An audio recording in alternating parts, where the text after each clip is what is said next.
Constitution तो हर देश के पास है और हर देश के पास जो कॉन्स्टिट्यूशन है उसमें काफ़ी सारे आर्टिकल्स होते हैं। हमारे वाले में तो कुछ ज़्यादा ही है, शायद इसीलिए जो कॉन्स्टिट्यूंट असेंबली की झील है उसमें एलिफेंट का आपको सिंबल मिलेगा।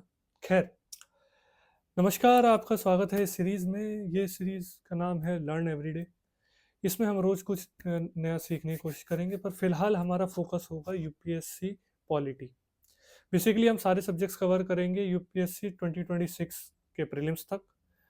और अभी हम शुरू कर रहे हैं पॉलिटी से, ताकि अभी आपके विंटर सेशन के सारे जो सारे लेजिस्लेशंस हैं वो कवर हो जाएंगे। फिर बजट के अराउंड हम लोग इकोनॉमी करेंगे तो वो भी कवर होता चलेगा। उसके बाद geography and history and science and tech and other subjects.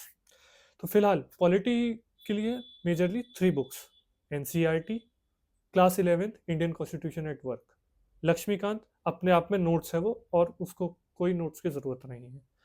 Third, bare act. अब इसके अलावा आपके पास ऑलरेडी कोई नोट्स आप किसी कोचिंग के नोट्स से पढ़ चुके हैं, वो करिए। आप के खुद के बनाए हुए नोट्स हैं, आप उनको रेफर करिए। फालतू डीडी वासु सुभाष कश्यप आलतू फालतू नोट्स की कोई आवश्यकता नहीं है। ठीक है, तो शुरू करते हैं। Y constitution? क्योंकि कॉन्स्टिट्यूशन तो है भाई, लेकिन उसकी ज़रूरत क्या है? कॉन्स्टिट्यूशन की आखिर ज़रूरत क्या पड़ती है, क्यों कॉन्स्टिट्यूशन बनाना पड़ता है? इस पे कई सारे यूपीएससी के सवाल आए हैं। तो उसी को देखते हुए जैसे हम पहला क्वेश्चन ही ले लेते हैं। Constitutional government means: A, a representative government of a nation with federal structure; b, a government whose head enjoys nominal powers; c, a government whose head enjoys real powers; and d, a government limited by the terms of the constitution। 2021 का question है ये। तो अब representative government of a nation with federal structure, भाई हमारा तो union है, federal structure तो हमारा है नहीं, फेडरल कैरेक्टर है। ठीक है जी, India is a union of states. जब इमरजेंसी लगती है वो पूरा यूनियन के उसमें आ जाता, कहीं कुछ फेडरलिज्म नहीं बचता। ठीक है, तो पहला गलत। दूसरा, whose head enjoys nominal powers, फिर भाई आपका अमेरिका नहीं हो पाएगा। ठीक है, वहां पे तो प्रेसिडेंट के पास रियल पावर्स होती है, हमारी तरह नहीं है। और इसी लॉजिक पे सी नहीं हो पाएगा, सो डी। अभी अब इसी क्वेश्चन को देखेंगे एनसीईआरटी में। तो एनसीईआरटी हम शुरू करते हैं। आपको जो आपका पहला टारगेट है, मैं डेली टारगेट्स आपको दूंगा। जो पहला टारगेट है वो है ये: first chapter of NCERT along with first 3 chapters of Laxmikanth. जो पार्ट 1 में 3 चैप्टर्स हैं, नई वाली में शायद वो 4 चैप्टर बैठेंगे, क्योंकि एक नया चैप्टर एडेड है, concepts of constitution. So historical background, उसके बाद आपका आएगा making, and then salient features. जो डाउट हो आप कमेंट सेक्शन में बोलिए, मैं कमेंट सेक्शन में ही आंसर कर दूंगा, वरना उसके ऊपर एक सेपरेट वीडियो बना दूंगा। खैर, अभी इसको देखते हैं। लक्ष्मीकांत पे कॉपीराइट आ जाएगा, इसलिए अब एनसीईआरटी से हम अभी काम चलाते हैं। सो कॉन्स्टिट्यूशन, वाई एंड हाउ। इसमें आप बेसिकली नोवेल की तरह इसको रीडिंग लगानी है, उसको फैक्ट सारे याद करने हैं लक्ष्मीकांत से। यहाँ पे आप जब रीडिंग लगाएंगे तो आपको ये हाईलाइटेड पॉइंट्स मिलेंगे। The first function of constitution to provide a set of basic rules that allow for minimum coordination. इनको आप चाहे तो लिख लीजिए और इनका मतलब समझते चलिए कि ये डाइवर्सिटी से लिंक कर रहा है। आप सेकंड पे आएंगे। The second function of a constitution is to specify who has the power to make decisions in a society. It decides how the government will be constituted. ये separation of powers से जा रहा है, separation of powers। यहाँ पे इसको देखते हुए चलिए। फिर the third and the most important function, इसको ध्यान रखिएगा, अभी इस पे आएंगे। The third function of a constitution is to set some limits on what a government can impose on its citizens. These limits are fundamental in the sense that government may never trespass them. Fundamental rights. ठीक, अगला। The fourth function of a constitution is to enable the government to fulfill the aspirations of a society and create conditions for a just society. DPSP। All right, इस तरीके से आप connect करके पढ़ेंगे तो आपको याद रहेगा। जैसे हिस्टोरिकल बैकग्राउंड वाली बात आती है, हिस्टोरिकल बैकग्राउंड जब आप पढ़ेंगे तो कई बार होता है कि यार फैक्ट्स याद नहीं रहते, रेगुलेटिंग एक्ट, चार्टर इतने सारे हैं, इधर का उधर हो जाता है। सिंपल आप कंसेप्ट को लेके चले। मैं एक एग्जांपल देता हूँ, क्योंकि वो हिस्टोरिकल बैकग्राउंड में भी आएगा और अभी एक टेबल आएगी लक्ष्मीकांत में सोर्सेज में, उसमें भी आप कंफ्यूज करेंगे। Which is Rajya Sabha. Rajya Sabha is originated from the concept of bicameralism, जो ब्रिटेन में होता है, house of Commons, house of people. ठीक है, वहां से हमारे हमने राज्यसभा लिया। अब बाइकैमरलिज्म इंडिया में गवर्नमेंट ऑफ एक्ट 1935 से आ गया था। और हमने जब कॉन्स्टिट्यूशन बनाया तो वो ब्रिटिश कॉन्स्टिट्यूशन से हमने लिया, क्योंकि सब ज़्यादातर ब्रिटेन से पढ़े हुए बैरिस्टर थे। तो वहाँ भी आएगा सोर्स में, government of India act 1935, second British constitution. अब जो इलेक्शन है ऑफ मेंबर्स इन राज्यसभा, वो हमने लिया है साउथ अफ्रीका से। जो राज्यसभा का मॉडल है कि भाई राज्यसभा होनी चाहिए, ये ब्रिटेन से ले लिया, लेकिन उसका जो इलेक्शन का मॉडल है वो हमने लिया साउथ अफ्रीकन से। अब नॉमिनेशन, जो नॉमिनेटेड मेंबर्स होते हैं, एक तो इलेक्टेड मेंबर्स हो गए, एक नॉमिनेटेड, प्रेसिडेंट नॉमिनेट करते हैं based on 4 things: art, literature, science, social service. ठीक है, स्पोर्ट्स नहीं है, स्पोर्ट्स सोशल सर्विस में ही आता है। ठीक है, तो इन 4 पे जो नॉमिनेट करते हैं वो हमने मॉडल लिया है आयरिश कॉन्स्टिट्यूशन से। ठीक है, तो ये इतने सारे से होता है, इसमें कंफ्यूज मत होइएगा, इसलिए इन कंसेप्ट के अकॉर्डिंग लिख लीजिएगा कि भाई ये कंसेप्ट यहाँ से आया, सुप्रीम कोर्ट जैसे कौन से चार्टर में है। इस चीज को आप जब नोट करते हुए चलेंगे तो वो इजीली आपको याद रहेगा। और तुरंत topic wise previous year questions खोलिए, किसी भी साइट पे मिल जाएगा, अनअकैडमी पे, फिजिक्स वाला पे आपको फ्रीली अवेलेबल है। डाउनलोड करिए, प्रिंट कराना चाहे प्रिंट करिए, उनको सॉल्व करिए तुरंत के तुरंत, जो टॉपिक आप करें उस टॉपिक को सॉल्व करते चले।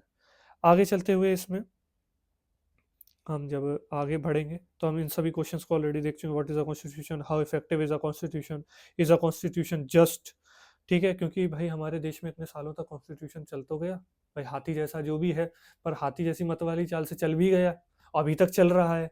नेपाल में तो 5-5 बन चुके, इसमें आएगा अभी आगे। ये देखिए, debate over constitution making in Nepal.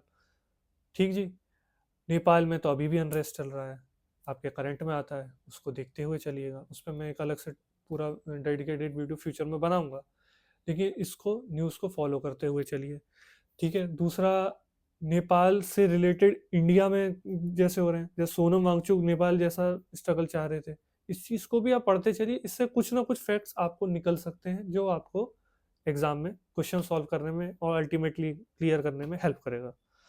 ठीक है, आगे हम इसमें चले तो जब हम सोर्सेज वाली बात पे आएंगे, ये तो आप पूरा करते जाइए, कंपोजिशन ऑफ कॉन्स्टिट्यूएंट असेंबली। अच्छा, इससे एक चीज़, भैया सीट्स में कंफ्यूज मत करना।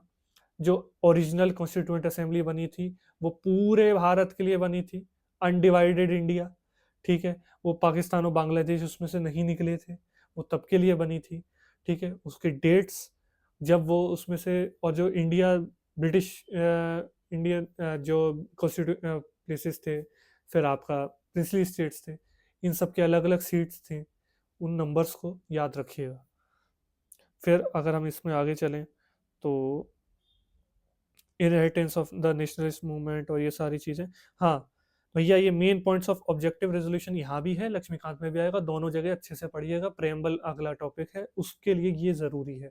इवन आप इसको कई बार पूछा गया है, जवाहरलाल नेहरू जी ने ये अपना दिया था। और इसमें जो फर्स्ट पॉइंट है, इंडिपेंडेंट सॉवरेन रिपब्लिक, कंफ्यूज मत होइएगा जी। देखो, इंडिपेंडेंट से यहाँ पे मतलब है आज़ादी, सॉवरेन मतलब हम डोमिनियन नहीं बनना चाहते, हम डोमिनियन थे जब 26 जनवरी 1950 तक। ठीक है, हम डोमिनियन नहीं बनना चाहते, हम रिपब्लिक बनना चाहते हैं, हमें राजा नहीं चाहिए, थक गए थे हम राजा से। ठीक है, तो इन टर्म्स को समझते हुए उसके बाद बढ़िएगा। प्री अगर क्लियर हो तो ये नहीं होना चाहिए अभी ये टॉपिक दोबारा से रिवाइज करने हैं, वो ऑलरेडी अंडरस्टैंडिंग में होने चाहिए। उसके बाद आपके पास ऑलरेडी ऑप्शनल आपका एथिक्स और बहुत कुछ बचा रहेगा। तो अभी जो कर रहे हैं वो प्रीलिम्स और मेंस के लिए वो टॉपिक कंप्लीट तैयार होना चाहिए। उसके बाद आप जब आगे बढ़ते हुए जाएंगे तो यहाँ पे provisions adapted from various constitutions है, इस तरीके का ही आप एक डायग्राम ज़रूर बना लीजिएगा सोर्सेज के लिए। एक टेबल जैसे मैंने अभी बताया लक्ष्मीकांत में है, उसको भी आप अपने एक फन तरीके से आप बना लीजिए। 2-4 दिन उसको कहीं, चाहे तो बोर्ड आपके पास अवेलेबल हो या दीवार पे कहीं लिख दीजिए और उसको बार बार रिवाइज करते रहिए। ठीक है, जैसे यहाँ पे ब्रिटिश कॉन्स्टिट्यूशन का दिया गया है भाई, मोस्टली सब वहीं से है। ठीक है, first pass the post system, जिस पे हमारे इलेक्शंस होते हैं, हम रिप्रेजेंटेटिव को वोट देते हैं, हम इंडिविजुअल चुनते हैं हमारा फॉर आर रिप्रेजेंटेशन। हम इसराइल की तरह किसी पार्टी को वोट नहीं देते हैं, वहां पे प्रोपोर्शनल रिप्रेजेंटेशन चलता है, वहां पार्टी को वोट देते हैं। ठीक है, ये एक अंतर है। Parliamentary form of government, the idea of rule of law, क्योंकि सब वहीं से पढ़े थे अगेन, और ये तो ज़रूरी भी है कि rule of law, institution of speaker, law making procedure. ठीक है, यूनाइटेड स्टेट्स से charter fundamental rights, judicial review और इंडिपेंडेंस ऑफ जुडिशरी, भैया जो हमारे बेसिक स्ट्रक्चर में भी आता है केशवानंद भारती केस से।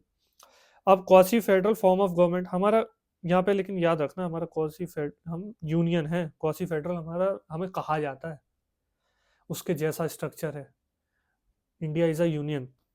ठीक है, आइडिया ऑफ रेसिडुअल पावर्स, ठीक है कि भाई स्ट्रॉन्ग सेंटर। ठीक है, फिर फ्रेंच कॉन्स्टिट्यूशन से सारे लिबर्टी इक्वालिटी फ्रेटर्निटी लिया ही जाएगा, फ्रेंच रेवोल्यूशन के टाइम ये टर्म्स आए थे। आयरिश कॉन्स्टिट्यूशन की बात भी हुई थी, डीवीएसपी वहां से लिया गया है। इन सबको एक अच्छा सा नीटली चार्ट बना के आप रखेंगे, फिर इस तरीके के आप क्वेश्चन साथ साथ करते चलेंगे। जैसे अभी मैं कुछ आपको साथ में करा देता हूँ, एक तो कराया ही है। What was the exact constitutional status of India 26 जनवरी 1950, 2021 में आया था ये। अभी आज की स्थिति तो ये डी वाली है। ठीक है जी, sovereign, socialist, secular, democratic, republic. तब ये दो शब्द नहीं थे, पर उसके बाद भी हम सोशलिस्ट थे, DPSP, justice, social, economic, political. ठीक है जी, आपका freedom of right to freedom of religion था। ठीक है, liberty of thought, expression, belief, faith and worship, ये भी था, पर ये दो शब्द जोड़े गए भाई।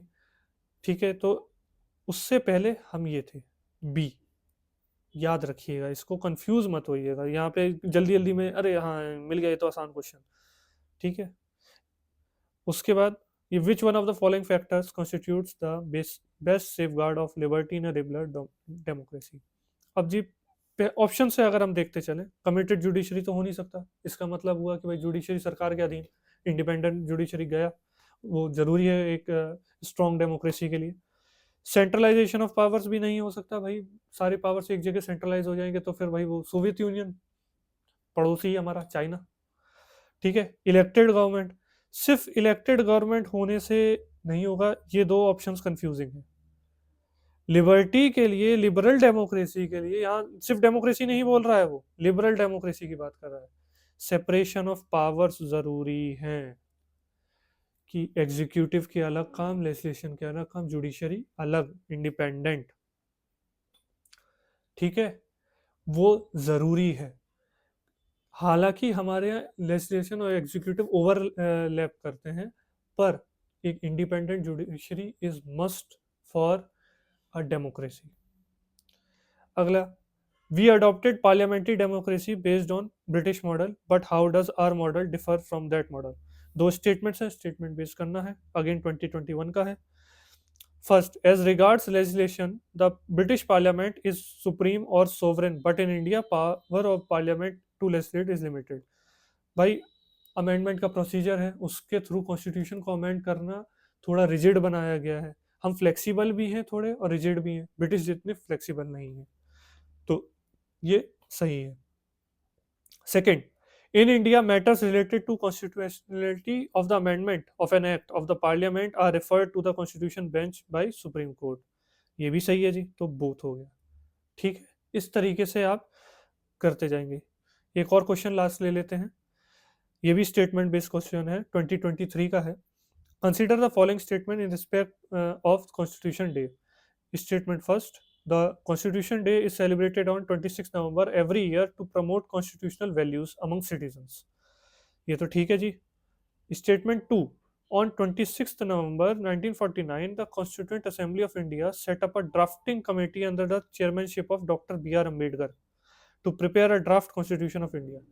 भाई इस दिन तो adopt, enact, give to ourselves सब हो गया था, 4 नवंबर को ही दे दिया था अम्बेडकर जी ने, उसी पे हो रहा था भैया, कितनी देर लगा दी, तो ये तो नहीं है, तो आपका सी इज द राइट आंसर।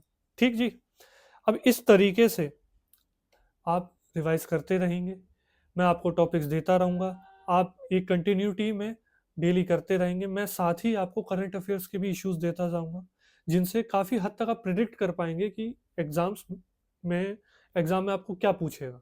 हालाँकि कोई भी एग्ज़ैक्ट नहीं पूछेगा, बता सकता है किस तरीके से पूछेगा। आप प्रिडिक्ट कर सकते हाँ, यार ये टॉपिक आएगा, जैसे अभी जी राम जी आना है, ठीक है? वो मनरेगा का जो जी राम जी हुआ है, वो आना ही आना है। लेकिन वो किस तरीके से घुमा के देगा, आपको हाउ मैनी करके वो जो नया पैटर्न इन्होंने शुरू किया था 2023 से इनफैक्ट, तो वो उस तरीके से दे सकता है, फिर आप वहाँ फँस सकते हैं। तो आप अपनी तरफ से जितना हो सके उस टॉपिक को लेके बेहतर तैयारी करें। बाकी it's up to luck. So signing off, learn every day.